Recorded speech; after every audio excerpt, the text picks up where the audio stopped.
Zo, daar is de lijn 10. Schandalig duur. 6 euro.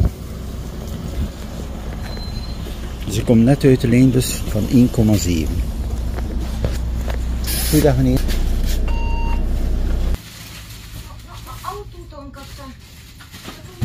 Klopt. Oké, voor today?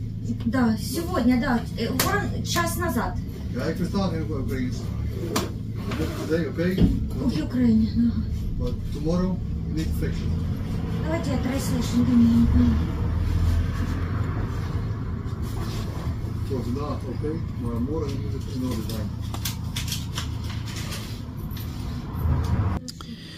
Bon, er is een reiziger dat het vervoermiddel niet werkt.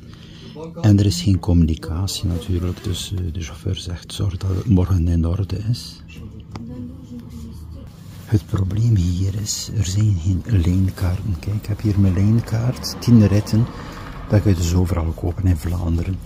Hier bestaat dat niet. Zo, het vertrek uit Hulst busstation. Dus opnieuw hier in deze bus betaal ik 6 euro voor mijn rit.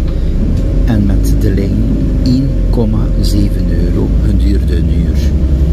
Nee, het is schandalig duur. Het is ook niet meer, het is echt absoluut niet te aanvaarden dat dit hier niet verandert.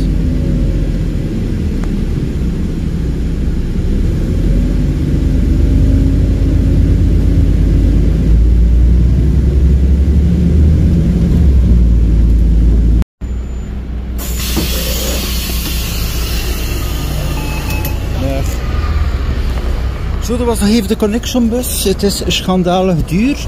Ik neem praktisch de bus niet meer. Ik heb al een hele periode de bus niet meer genomen. Die is nu wel aanwezig. Terug belangrijk om te zeggen, de bussen zijn er wel. Maar de tarieven zijn abnormaal. 6 euro voor van Hulst naar hier te gaan naar Vogelwaarde. Het is iets minder dan een half uur. En met de lijn betaal ik 1,7 euro om een uur te kunnen reizen. Het is echt schandalig duur.